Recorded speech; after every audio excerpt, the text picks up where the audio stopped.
Ayan guys, meron tayong C2 error dito guys ng Sharp, no? Ayan, C2 ay yung error niya guys. Pag on pa lang, lumabas na yung C2.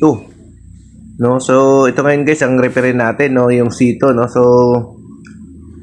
first time natin na-encounter or first time natin na-i-vlog itong C2 error guys, no? Baka yung iba, hindi pa nila alam kung anong problema ng C2 error, no? So, ayan. Mapansin nyo guys, pag on pa lang, lumalabas na yung C2, no? Kahit hindi mo na pinipindot yung start guys, lumalabas yung C2. So, ang gagawin natin, buksan natin itong likuran. Ito guys, no? Tingnan natin yung mga wiring connection, kung may ngat-ngat ng daga, no? Kung wala naman guys, ito na yung check natin yung sensor, no? Yung water level sensor.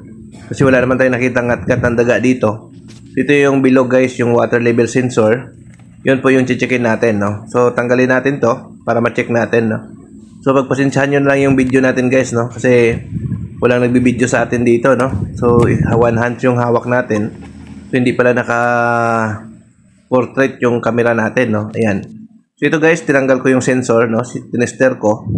So, nung naisukat ko ito guys, wala nang reading, walang resistance. Kahit anong resistance, wala na, no? Wala na tayong nare-read. As in, open na.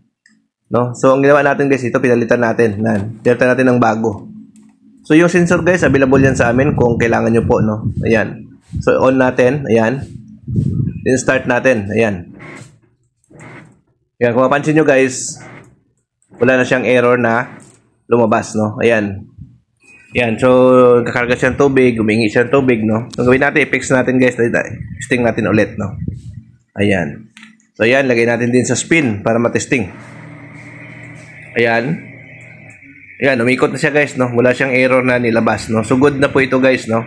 So, yun po guys, no? Ang problema niya guys, kapag nag-C2 error, no? Laging checkin nyo guys yung wiring. Kung good yung wiring, yung sensor, no? So, kung good yung sensor nyo guys, maaaring board yan. Tatlo lang dahilan guys ng C2 error.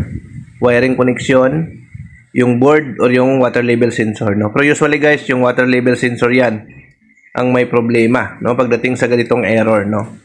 So, ayan. So, sana makatulong ulit yung video natin na to, no? Sa mga hindi pa nakapag-encounter ng ganitong problema. C2 error guys. Water level sensor, no? Sa oras na ito. Ito yung ngayon ng ating na tunghayan, no? Ayan. So, okay na po guys yung washing na ito guys, no?